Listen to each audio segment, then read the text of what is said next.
My name's Joe Shelley, and I'm the last born son of Lynn and Terry Shelley. They're the founders of Nowek Limited in Eastern Highlands, Goroka. And it's pretty much it's a family-owned business. We've been running for about 28 years now, and we just primary business is in the coffee industry. We started off with a wet mill in 1993, and in 1997 our father and our mother progressed to building a dry mill. So really the coffee business started in 1993. But my father, he was in the coffee industry for a very long time, maybe 40 to 45 years, and we're just carrying on from what he has started. I started off just as a blue collar worker in Australia. So I started off as doing a sheet metal work apprenticeship. That didn't work out for me, so I moved on to construction. Took on a carpentry apprenticeship.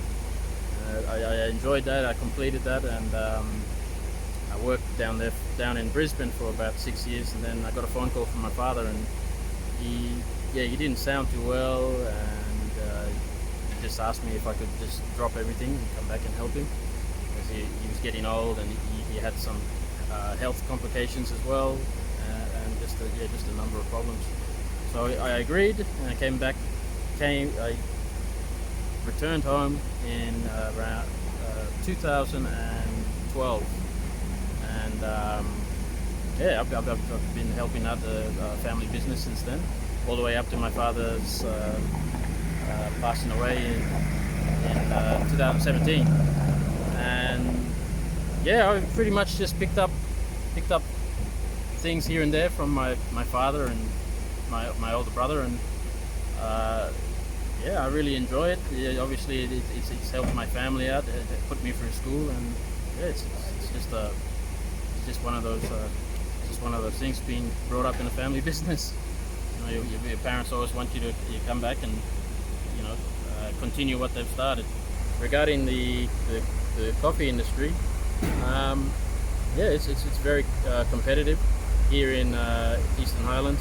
There's a lot of exporters now, multinational and nationally owned. There's a lot of people want to get into coffee, mainly the milling side. So the dry mills, mainly the dry mills. We see almost every second year there's a new dry factory being established or built. So it's a good lucrative business, but one of the biggest problems is volume and production. Papua New Guinea in general, our volume has been declining, but it's still progressing. There's still new factories wanting to be built, but the focus really needs to be on the farmers, and trying to get seedlings out there, and just trying to get the volume up. That really should be one of the main focuses moving forward. And I think a good way of doing that would be through seedling programs, trying to reach out to the small farmers, because in Eastern Highlands we don't really, and I'm pretty sure most of PNG, we don't really have plantations. It's more small farmers and small holders. So we really should be focusing on trying to reach out to them and assisting them any way we can, really, with giving out seedlings, or helping them maintain what they have right now. Just all doing whatever we can to bring about more volume, or just to actually even, what's that word?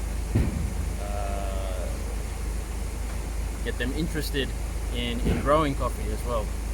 So Yeah, I think the seedling programs are definitely should be the biggest focus moving forward with the coffee industry.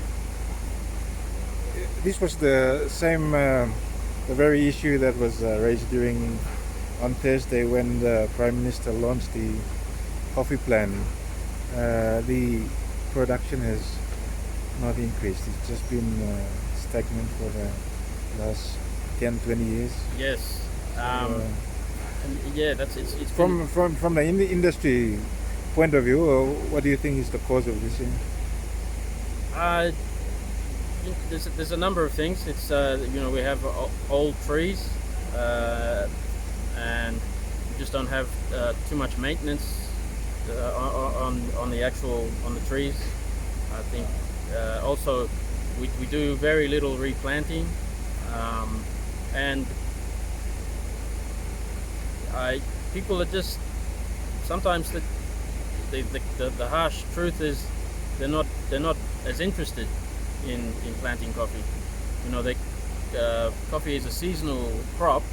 It only comes once a year, and I guess it's hard work. That they would they rather plant something that they can harvest 4 times a year or continue all throughout the year. I hate to say it, but I genuinely think that some people are just not interested.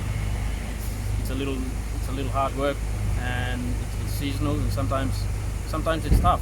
Well, it is tough. It's a very competitive business, and there's a lot of players in there, and unfortunately, it's whoever has the highest price kind of wins.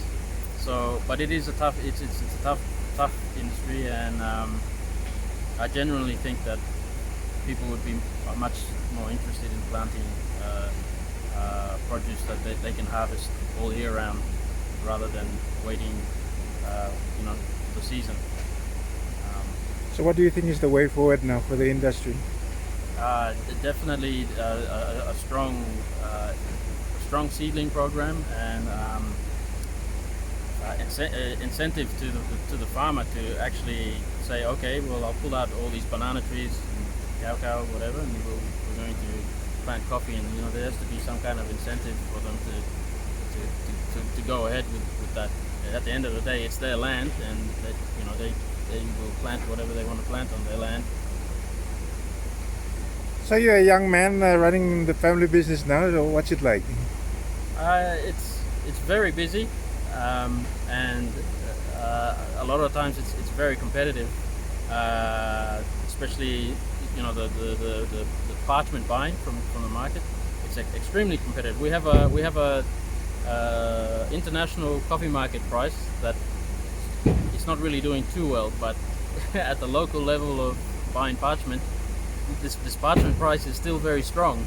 You see international market prices going down, but parchment prices in some cases it's just remaining at the same level, and then in other cases it's going up by 10 15 toya.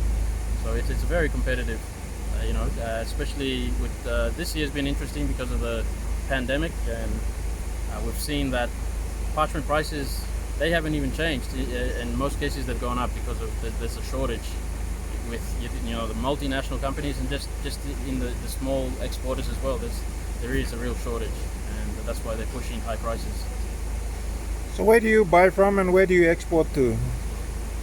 We buy most of our coffee from Eastern Highlands. We get maybe 2-3 containers of parchment from Goroka. We have a good supplier from Goroka, and all our cherry is from the local areas here, from Ungai and Bena and Asaro.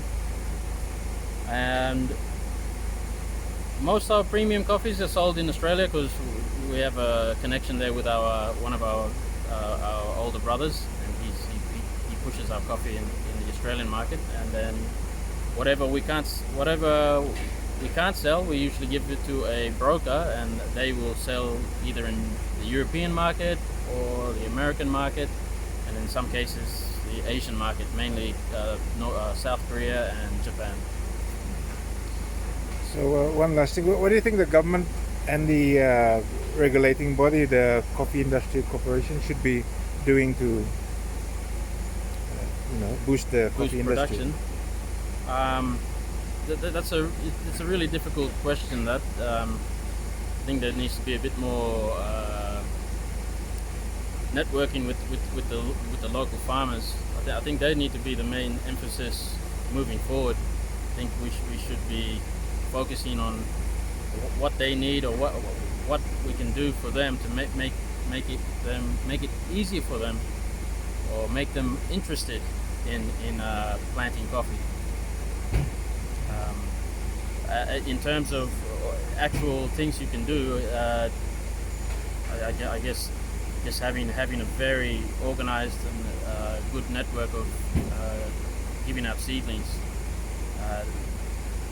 We literally have to give out hundreds and thousands of seedlings. Yeah, I saw a news story about Nowek giving out seedlings to. Yeah, we try our best to get seedlings out there. They're 100% free of charge, and the only problem is transport, and in some cases the road is quite difficult to get out there. So we haven't been really able to get it out as much as get the seedlings out there as much as we can, as transport is one of the main problems. Any other thoughts or comments on the industry in Papua New Guinea? No, it's a really good industry, and we really should do our best to protect it.